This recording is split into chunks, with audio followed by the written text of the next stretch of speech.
teenage boys are killing shonen anime. By the end of this video, you'll learn from a Battle Shonen veteran of the 3 main problems with modern shonen and how this one anime is fixing all of that. But wait a minute, shonen is aimed at teenage boys. So how could teenage boys be the problem? We'll answer this question with another.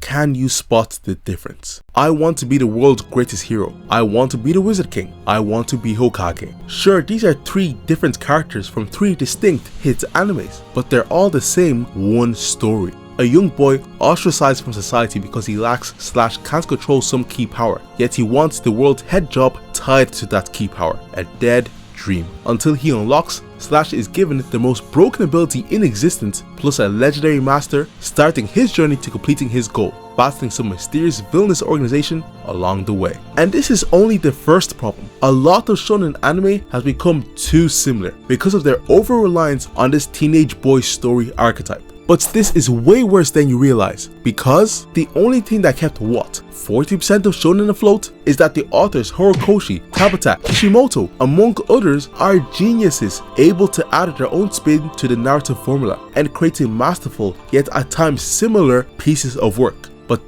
there's the issue. Their works are ending. My Hero Academia is over. The Black Clover manga is entering its final arc, and Naruto has been done. But what about Boruto? This leaves a huge gap in shonen media that can't realistically be filled by beating the dead horse again. I mean, do you really think the next shonen blockbuster is going to be about how I became the world's greatest knight, or my journey into being the #1 clown in Japan? Come on guys, something has to give. Then why even watch shonen? I hear a voice in the back say, it's only good for creating new characters to simp over and Bakugo X Deku edits. First off, get back.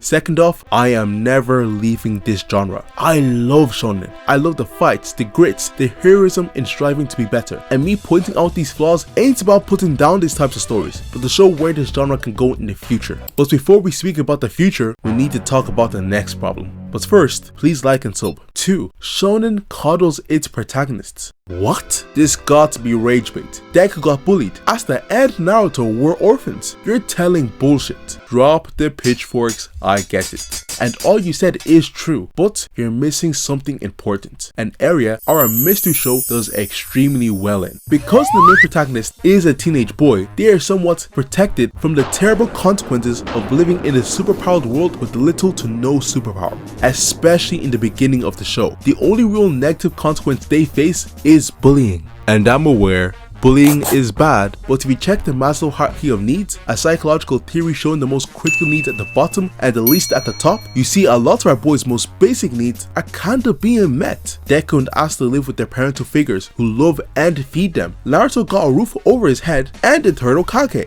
I couldn't say that with a straight face, but you get my point. So as a result, we don't really see how bad their lives should be because of how weak they are, which is a massive missed opportunity in creating interesting scenarios for your main character. However, it's easier to just show you what I'm talking about. Take My Hero for example. Now instead of teenage Deku with no powers, imagine Deku as an adult with no powers. Pretty easy, huh? But now, put him at the start of the story. He missed out on the opportunity to go to UA, a regret that kills him. He got no quirk so he can't get a decent job. His crush sees him as a powerless loser. He's living in a shitty apartment, gets taken advantage by everybody, can't help when a villain attacks, yet somehow he still clings to his dream of being a hero. Then All Might appears, with the chance to make that dream a reality. The possibilities for a story like this are endless. This is no slight to My Hero Academia, of course. Obviously, Horikoshi's decision in having Deku be a teenage boy going to school makes total sense and was a huge success. But what I'm saying is switching out the teenage boy can work, because instead of exploring what feels like another young kid's lofty delusion, we have a weathered older person who suffered through hell but still held on to the hope that they somehow achieved something too. That's the bones for an incredible plot. Very similar to an anime I've heard a lot about. But before that, we must discuss the last issue with the young guys in shonen. Teenage boys are always lil bro. And while this may sound like I'm just putting words together, it's actually the most subtle and destructive aspect of constantly having teenage boys as your main character. What I mean is, the teenage boy archetype limits the ways other characters can interact with the protagonist. And once you see it, it's hard to stop. Stay with me. See, for the majority of the show, because of their youth, the protagonist is seen as potential.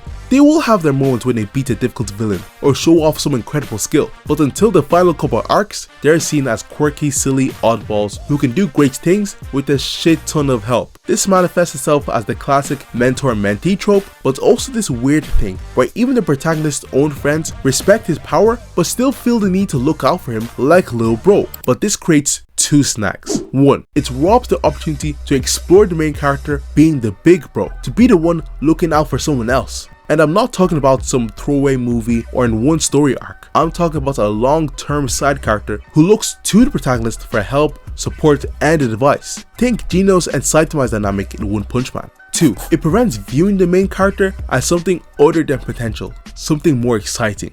Danger. Picture an older Naruto meeting Jiraiya for the first time, and instead of seeing Naruto as a young boy burdened with the Nine Tails power who needs help controlling it, Jiraiya saw a threat that needed putting down. Oof. Suddenly, you're asking questions like, how will Naruto survive? Is Jiraiya right to just kill him? Etc, etc. But none of this can be explored because first and foremost, Jiraiya sees Naruto as a little kid. He sees him as a little bro. And this concept is powerful because it's already being used by one of the most popular animes out right now, JJK. Spoilers. Megumi was trying to wipe Itadori off the map, with Maruroga no less, when he realized how dangerous he was. And this continued when the Jujutsu Council sent Yuta to go kill Itadori, because JJK wasn't solely seeing Itadori as a potential force for good, but as an inevitable risk, vastly increasing the intrigue for the series. So we can all see there are difficulties with the typical teenage boy archetype. But the question now becomes, where does Shonen go from here? What anime could possibly tackle these three key issues successfully? Well, I kinda already let it slip. So if you said JJK, you're wrong. If you said One Punch Man, you're also wrong. Though, both animes have the right idea, but no. The one anime that fixes all of these concerns and shows a possible future for Shonen is Kaiju No. 8. But the way they do it is completely unexpected, because they actually reuse some of the standard shonen formula. Kafka, our protagonist, has zero unleashed combat power, the army's power system in this anime. Then he gets a crazy unique ability, being able to turn into a monster. But here's where the first difference kicks in. Kafka's not trying to become the #1 soldier in the army. He wants to honor a childhood promise he made to his friend, to join the troops and save people. That friend now being one of the strongest people in the army. So it takes that classic shonen goal, which is basically to be the strongest, fastest ninja, wizard, hero, whatever there is, and convert it into a deeply personal journey, which immediately opens a ton of new avenues for the story. But this isn't the only way Kaiju No. 8 improves upon the standard shonen model. K8 also doesn't coddle its protagonist. As already mentioned, coddling your main character cheapens the consequences they are facing, making the world a little less exciting. But this isn't a problem for Kaiju No. 8. We get to see how horrible Kafka's life is. Kafka is a 32-year-old loser whose job it is to clean monster poo-poo. He lives in a shitty apartment, constantly tormented by the fact he's failed to join the army so many times he's now too old to try again. But those experiences aren't just for show, they add weight and color to his dreams. I mean, look at his face when he learns that the army has relaxed the admission age to 33. This isn't the face of some childish ambition. This is the face of a man who's lived his own personal hell for years, and now he has 1 year, one chance to get it right. This is what I'm talking about. It just completely elevates the motivations in the narrative to another level.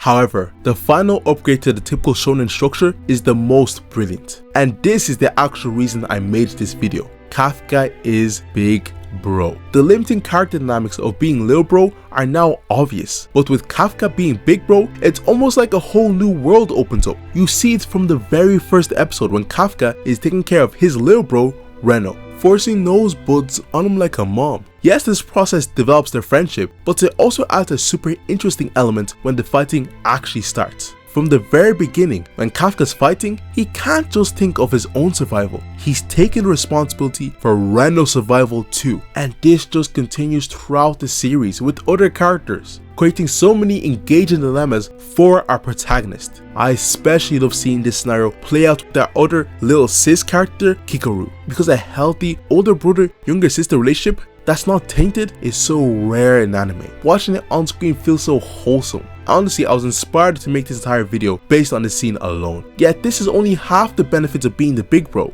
Kafka gets seen as a potential force for good and a threat. The risk of him turning into an uncontrollable monster is a constant plus device for the series, producing a ton of nail-biting moments. So you see, Shonen does have a teenage boy problem. From formulaic stories to limited repercussions to fixed character dynamics. And looking towards what's always worked isn't what's gonna save this genre. We should look at JJK, at One Punch Man, but mainly Kaiju No. 8. For this is where the future of this great genre lies. I've been Yinkus, thank you guys for watching, catch you in the next one, bye.